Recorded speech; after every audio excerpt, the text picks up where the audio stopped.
Hello and welcome back to the Across the Pod NFL podcast for another team season preview. And this time it's a turn of the New York Giants. With me, I've got a returning guest. He was on last year's podcast where we previewed the Giants. Our resident Giants fan is Tom Morton. Tom, how are you? Oh, I'm very well, thanks, mate. Thanks very much for having me again. Always a pleasure, mate. Always good having you on. You are seemingly the only Giants fan in the UK, so it's always good to have you on. That's all right. I'll fly the flag. It's all good. Yeah. So we are here to talk all things Giants today. Of course, the 2024 season is upon us. Just going through the main ins and outs of the Giants season. So the main ins include the likes of, bloody hell, shocking this is.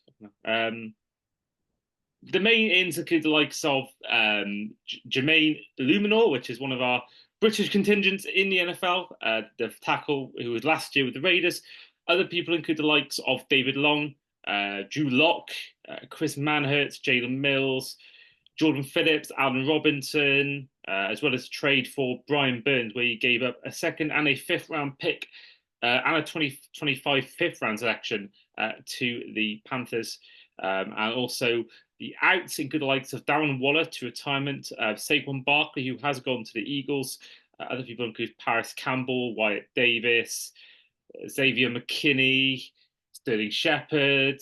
So, and then going further on than that as well, in the draft, he took Malik Neighbors sixth overall, the wide receiver out of LSU, as well as the likes of Tyler Nubin, Minnesota safety, 47th overall, Andrew Phillips, the cornerback out of Kentucky, 70th overall, Theo Johnson, the tight end out of Penn State, 107th overall, Tyrone Tracy Jr., running back out of Purdue, 166th overall, and then 183rd overall, you took Darius Masau, linebacker out of UCLA. So, Tom, overall for you, your take on the offseason as a whole for your team? It's been interesting. Obviously, lost big names, lost Saquon Barkley, lost McKinney as well. They're two very big holes that we need to fill. But I think all in all, them taking steps to build a more complete roster rather than having a star running back, star safety, which I do like. They're starting to try and rebuild that line, which we've been crying for about 10 years now, and it still hasn't happened. And they've actually gone and got a number one receiver, which Daniel Jones has never had. So they've given him all the tools that he needs to succeed. We've just got to go and see if he can go out and do that now. I think as well on the defensive side of the ball, having Burns there as well, complementing Thibodeau on the other side, Lawrence through the middle. The new defensive coordinator's got a brilliant front three to work with there.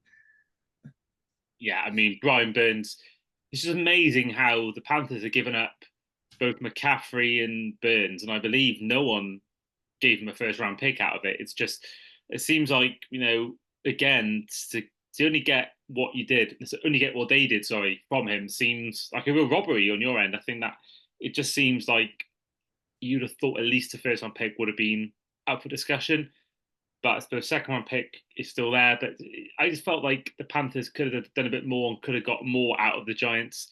Now I've not seen Hard Knocks. I don't know whether that bit shows, that trade. I know it goes into the Barkley trade and sorry, the Barkley departure in free agency to the Eagles. And I've seen clips of that, but I don't recall seeing anything about whether they mentioned the Brian Burns trade. So yeah, I don't know why I can't seem to find it anywhere in the UK. I don't know whether you've seen it, Tom, but I've not seen, normally Hard Knocks on Sky. I've not seen it on Sky yet.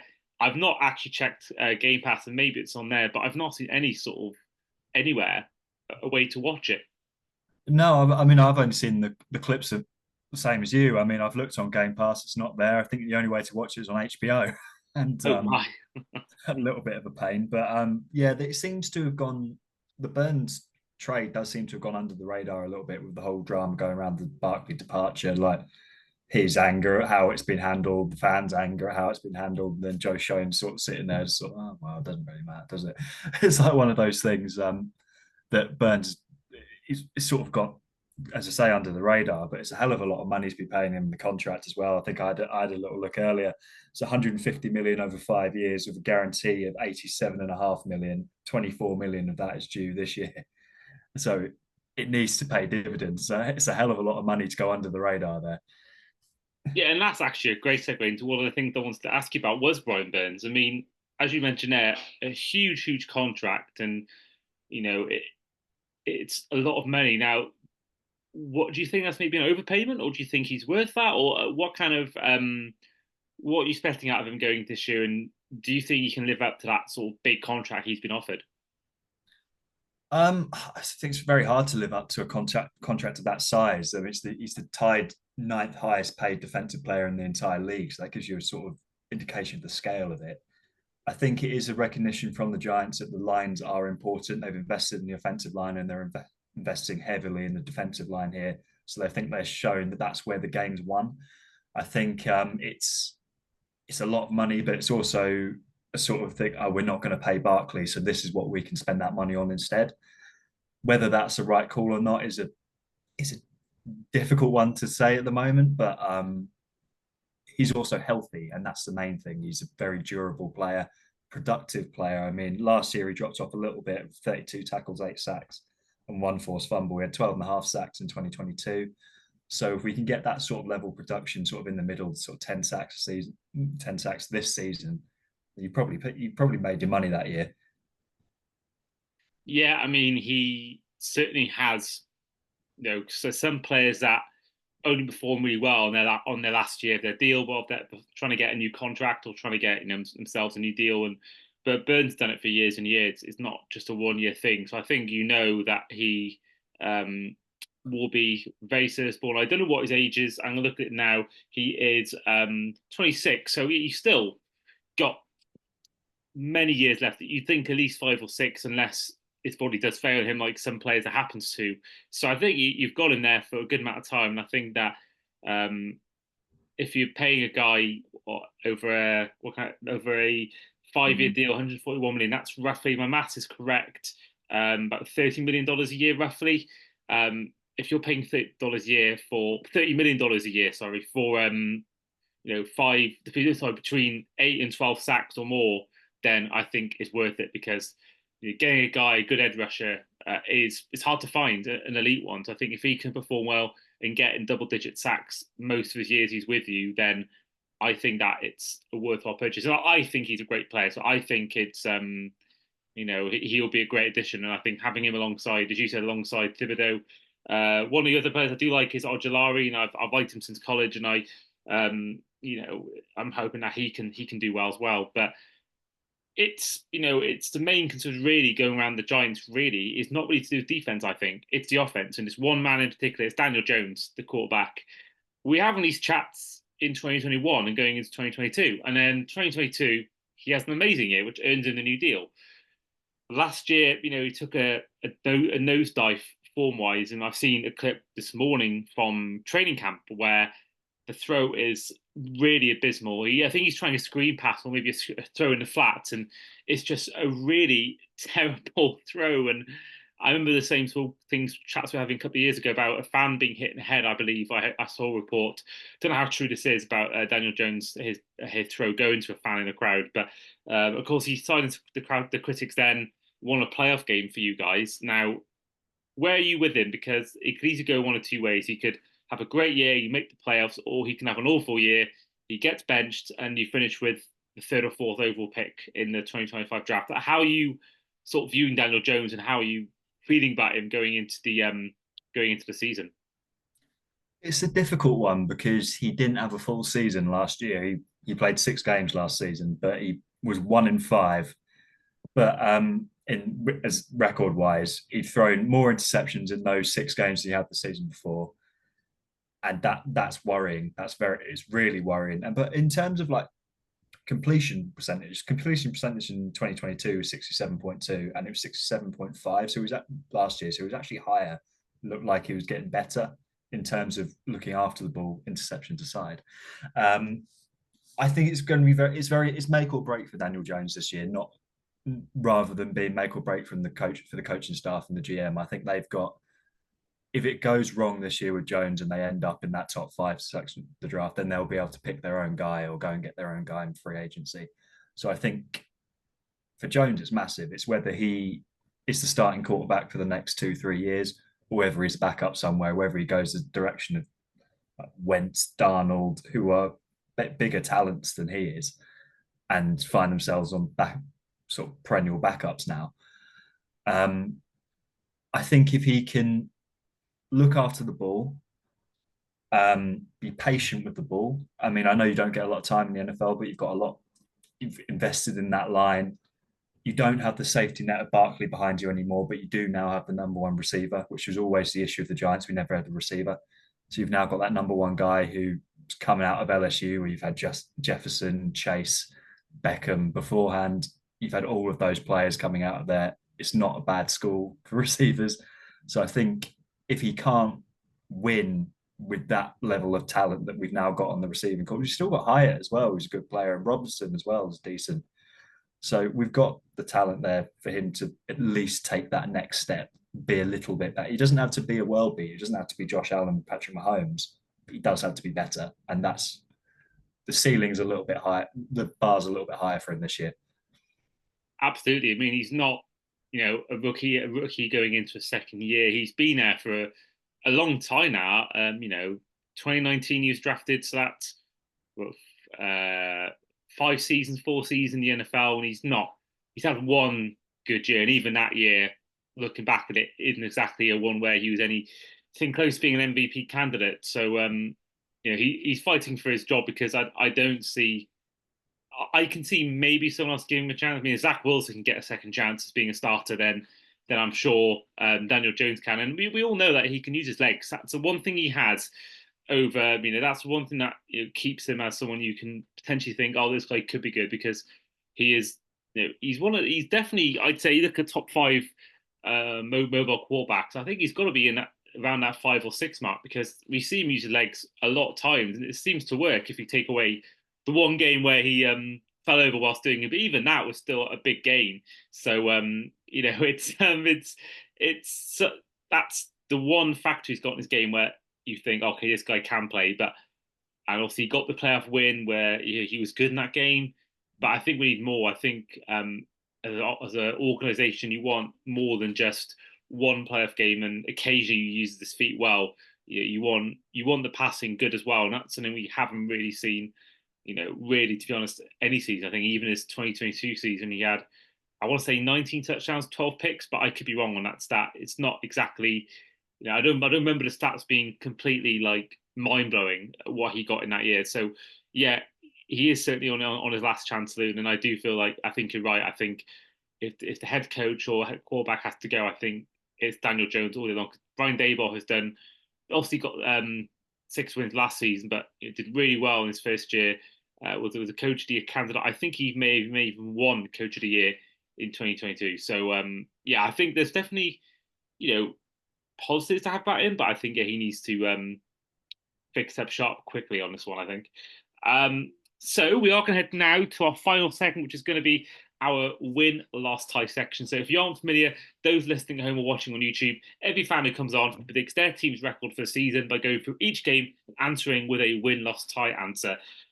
Tom, Giants were 6-11 last season. Do you by chance remember what your prediction was last year, record-wise?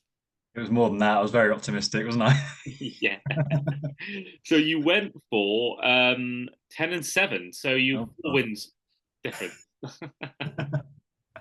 Great.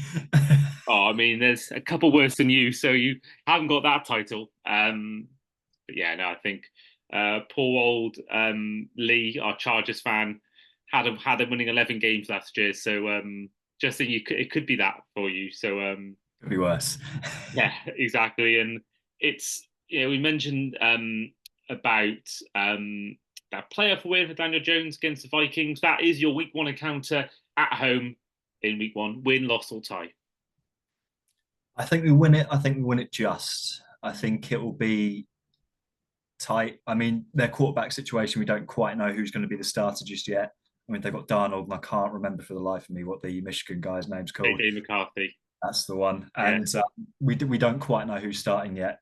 If it's the rookie in his first game, he may be a little bit shaky. They very rarely start hit the ground running. So I think we edge that one just about. Yeah, that's fair. I think you're playing either what is now a veteran quarterback who has been pretty much average and less since his time, or a rookie who is playing his first ever NFL game. So I think, yeah, it's a perfect time to play them. And yeah, I think that's probably one of your more easier fixtures of the year. But week two is your first road game of the year. You travel to Washington to take on the Commanders.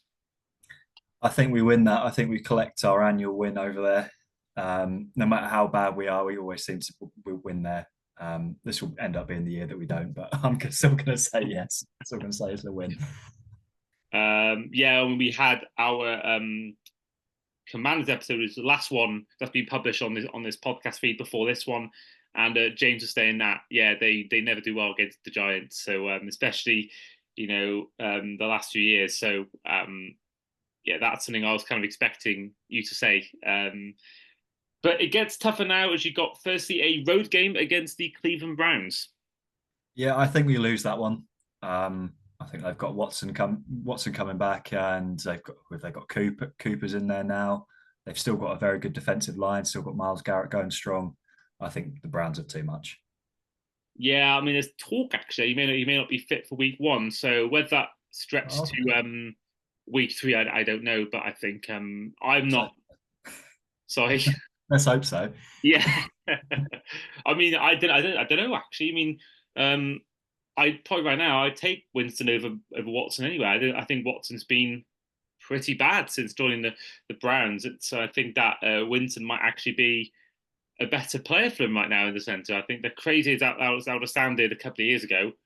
I just think that yeah, I think that's their one thing why they may struggle to make the playoffs is I think that quarterback uncertainty. Now, if you get Watson, who played in the Texans, I think it's a team that probably wins a Super Bowl or at least makes one.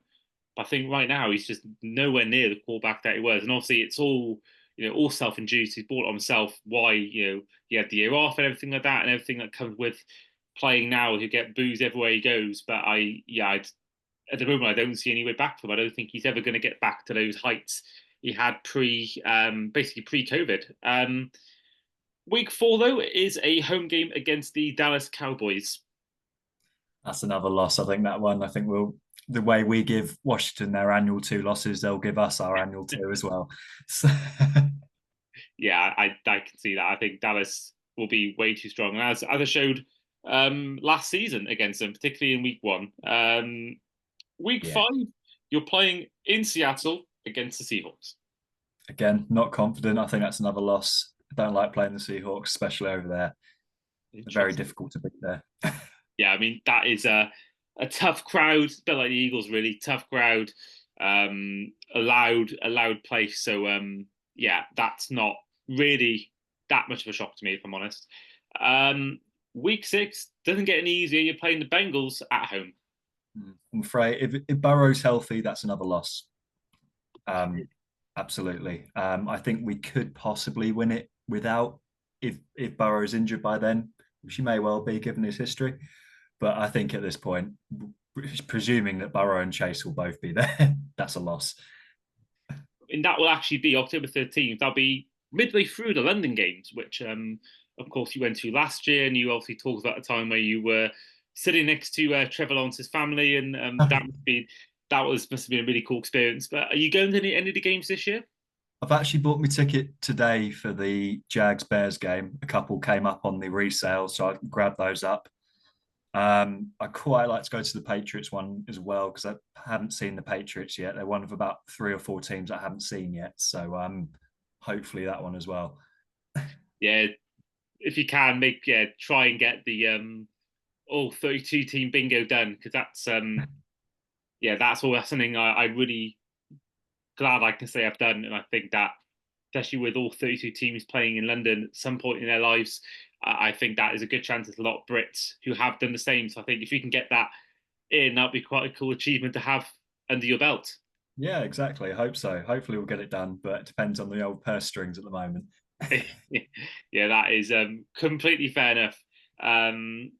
Someone who's just started renting again, back away from the parents. Well, for now I'm still the parents, but in a few weeks I'll be back paying rent again. So that's going to be probably a similar experience for me the next few years. But week seven is a home game against the Philadelphia Eagles. That's the fifth loss in a row, I'm afraid. I don't see the Eagle at that point in the season just getting going will be pushing for that number one seed and the division title. I don't see any way we can stop them at that point. No, that's fair enough, really. I think they're a weird one to predict because you saw how good they were 2 years ago and how good they were the first 11, 12 weeks of last season, and the way it's sort of gone downhill down the stretch from last year. You just don't know whether that's going to go lead on to this year, whether it's a fresh slate. I don't know what we're going to get out of the Eagles this year. I really don't know. But I guess we'll find out in that game in week 7. But week 8 is a road game. You're traveling to Pittsburgh to take on the Pittsburgh Steelers. Yeah, I think that's very winnable. That one, I put that one down as a win. Quarterback wise, I'm not sure I trust either of their quarterbacks at this moment in time. Wilson is definitely on the downward stretch, and Fields just isn't good. So, in the nicest possible way. So, I think I'd be confident saying we win that one. Yeah, I mean, I don't know whether you've seen. I think they'll be if they can get 9, 10 wins with Mason Rudolph and Kenny Pickett, then I think they can surely get 10 wins with Russell Wilson. But I still think they may win 10 games and finish third in their division. I just think the AFC North is that good. And I realise I'm repeating myself. I've said this thing about the Mason Rudolph thing so many times on these season previews. So I do apologise to Mason Rudolph and Pickett if they are listening. I've just thrown them under the shade about in 4 different season previews up till now. So yeah, I feel bad for them, but that's just reality, unfortunately. But then week so I've lost my page. It's week 10. You're going to Germany to take on the Carolina Panthers as technically the road team. I think we've missed 9, haven't we? Oh, we have apologies. Yeah, we have. Week 9 is a game against the Commanders at MetLife Stadium. That's nice and easy win. Easy, easy. So you get the wins back in now, and this may continue in week 10 in the aforementioned game against the Panthers in Germany. Yeah, again, I don't think the Panthers have anything, so we haven't got much either, but I'm happy saying that's a win. They have a good record abroad as well, the Giants. So be yeah, I mean, you interested. had the first ever London game was the Giants. The London game in 2022 against the Packers, you won that as well. I don't think whether you Beat the went. Rams as well in 16. Oh yeah, that was Twickenham, right? Yeah, Yeah, yes. remember. We've won all three, so hopefully. Well, you got a good chance. I mean, you got the team who had the worst record last year and didn't get the first overall pick as a result. It's yeah, you got a good chance of getting it. Are you going to try and head to Germany to watch the game? Is that on your radar at all? Uh, I thought about it, but then it's not really doable. I mean, I can't have the time off work on the Monday, so I'd have to do it all on the day. So I think I it's not really favourable for me. No, I mean, someone who obviously yourself living in London now, it's be a lot nicer commute for you to get out of the games in London than it would be in Yeah. Germany. Oh, so much easier. So Oh, much easier. I can only imagine. But week 10 is week 11, sorry, is a bye week. So week 12, you're taking on the Tampa Bay Buccaneers. Again, that's a matchup I don't really like. I think the Buccaneers are as they showed last year with Baker, they're a sneaky dark horse, and I don't like the idea of playing them at any time. So I think I've had to put another loss down there. No, that is fair. It's your first loss actually since week 7, according to your record prediction so far. So that's breaking a 3 game streak. Now week 13 is, I'd say, probably your in your top 3 hardest games on paper in the year, as you travel to the Dallas Cowboys, take on them. Yeah, I'd be amazed if we got points, to be honest. So I'm going to say that's a loss. Well, yeah, 35-0. That would be Yeah, humbling. sounds about right, doesn't it, though? Week 14 is your first game in December as you take on at home the New Orleans Saints. I think that one's winnable. I'm going to put that down as a win. Saints are in that transitional period, much like ourselves, aren't they? So I think it could go either way, but I'm going to back us to win it. I mean, I'm repeating myself once again on this podcast, but the Saints are the most obvious 7-win team I've ever seen. They're not going to be anywhere near challenging for a playoff or Super Bowl, but they're not going to be that bad to be, picking their next quarterback in the top 3 overall picks. And also they got Spencer Rattler, so I wouldn't be shocked if he comes in mid-season at some point. I think Derek Carr is on his last legs. I think as a starter, I don't think he's got much left in him.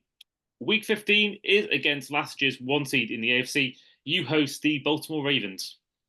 That's a loss, I'm afraid. I think, especially at this point of the season where they themselves are going for that one seed again, especially if they're all healthy, all firing on all cylinders, there's no way you're getting past them, especially when we're such an obvious, we're one of those like the Saints, an obvious 7-8 win team, aren't we? So I think they'll be licking their lips at that point in the season, having that matchup. Yeah, I mean, if you can get number one overall seed, and then you get Derrick Henry to add to your roster, Yeah. fill probably the one weakness in your whole team, is particularly the offense. I think they're sure to be a contender once again. You would think, unless injuries hit them. I don't see any way they're not.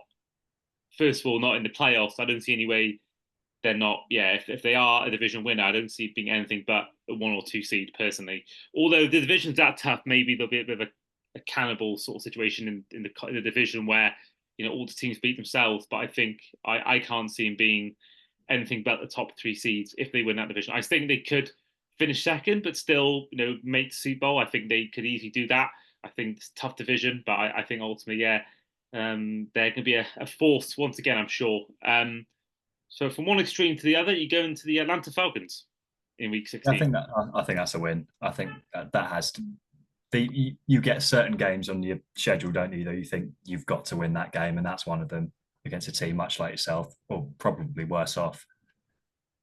Yeah, I mean, I think the Falcons are a team that they could easily win their division, but have less wins than, let's say, two of the three NFC North teams. I can see, whether it's the Bears, Lions, or Packers winning that NFC North, and I can't see them not being the top. I think the Vikings will finish fourth in that division.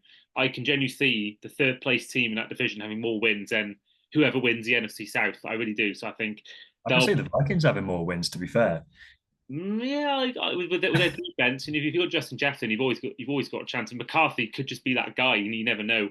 I'm not convinced, but he could be that guy. So yeah, I think it's by far for me the worst division. I think it's you think about most divisions, the AFC East has Josh Allen, Aaron Rodgers, Tua. AFC North has some amazing defenses. You think of not Justin Jefferson. You think about Jamar Chase and Joe Burrow. You think about obviously the Steelers have got TJ Watt and they've got, again, I mentioned before, a team wins 10 wins with poor quarterback play. And then you think about the South now, it's got Anthony Richardson and CJ Stroud and Will Levis, and they'll probably be the worst team in that division, but that's a good division as well now. And the AFC West probably is just a very top heavy division. The Chiefs are just way better than the rest. I don't really like any of the other three teams. So I think, it is probably the worst division in the league by some stretch. So yeah, I think they'll be probably a playoff contender, but being purely because they're trying to win their division. But I don't see any way they win a playoff game, especially if Kirk Cousins is your quarterback, because he famously has always been tough, has always been bad, I should say, in playoff games. So for me, yeah, I can see that. Week 17, your final road game of the year is a road game against the Indianapolis Colts. I think following on the back of what we said about the AFC South being very strong, I think they'll be fighting for a playoff place and possibly a division crown at this point as well, especially if Richardson stays healthy. Mhm. So I think we will end up losing to the Colts as well. Okay, and then finally, I mean, 7-9 at this point, you could think maybe there may be a final playoff spot up for grabs, or most likely probably not involved. But if you're going to try and fight for playoffs in the last day of the year, I mean, there's not many more tough places to go than the Eagles in Week 18 on the road. Saying that, I think if the Eagles are as good as I think they might be offensively, definitely they would have locked up at least a playoff spot by this point. Hope banking on them resting some starters. I think we can go in there and win based off that prediction that they will already have it all signed, sealed, delivered, and it's just a testimonial for them at this point. So I put down a win for this one. Yeah, I like that. I think it's you kind of almost it's one week where you want to play a good team sometimes, because if you're, say, you're fighting for a division, or maybe not the division being week 18, they all play each other, but maybe like so say for example, you're looking to try and get the 6 or 7 seed and sneak into the playoffs, and you're playing the 1 seed. or even the two seed who's got their position locked up, you kind of want to play them then because first of all, gives you a chance to you know, get a win. But I think also, yeah, just build momentum into going into the playoffs. So I think that's kind of one. Obviously, you don't want to be playing a team who's maybe the fourth seed trying to fight for a third or second seed. I think that would be make it tougher. But yeah, certainly, I think that's probably the best time to play them if they are already in the playoffs. I think if they're not in the playoffs at this point, that'll be a tough game. But I think if Yeah. they're going to be already locked in and already got their seeding confirmed, then I think I can see resting players, especially without a playoff bye the following week. So yeah, I think I'm not totally against that. If I'm honest, I think that's a good prediction. And it is 8 and 9 in total. Your record prediction for the season, so that's an improvement. 2 wins more than it was last year. I think there's the right steps made. Obviously, if that's the way it goes, and you assume Dan Jones has had a good season or at least a respectable season, always been dropped. So it could be one of those two. But yeah, I think that's probably most likely not the playoffs. But I think I'm guessing for you, Tom, that would just be nice to see a bit of progress from the Giants with a couple more wins that year. Yeah, I think that's all we want to see, to be honest. I think most Giants fans acknowledge that we're not really a playoff team at this moment in time. We just need to a couple more pieces, need to build what we've got, see what works, see what doesn't, get rid of the dead weight. May well be Daniel Jones, who knows? And yeah, as long as there's a sign of progress, then it's a positive season. It's better than last year. Obviously, not won't be as good as 22, but that was a fluke. I mean, the amount of one-score games that we won in that season is ridiculous. But yeah, hopefully conservative without being pessimistic, I'd say. Yeah, I think that's probably the way to go. I think that is you don't want to be so negative that it just ruins your enjoyment. You don't want to be too confident and then you hit your dreams dashed. So I think somewhat in the middle. I think it's the way to go as a sports fan, in my opinion. Some will think differently. Some will probably think it's good to be optimistic and be that kind of fan. But yeah, I like being level-headed and just not expecting the worst, but sort of not expecting the whole farm. If that makes any sense. Yeah, Yeah. yeah. Yeah. You've got to have that positivity going into some of these games because you never know. Obviously, this will be wrong. So whatever happens. So hopefully it goes the other way. But yeah, you've got to have that enjoyment going. You can't go into games thinking you're going to lose. Well, most games you can't go into thinking you're going to lose because as you say, dashes the enjoyment. So we'll see what comes with it. Absolutely. And that is where we'll end the podcast for today. So, once again, thank you to Tom for coming on today. Thanks very much, guys. Thanks for having me, and hopefully be back soon. Absolutely. We'll have you on during the season. And that is the ambulance, as you can hear, for Daniel Jones. So, we better get going on to the next podcast. Welcome to London.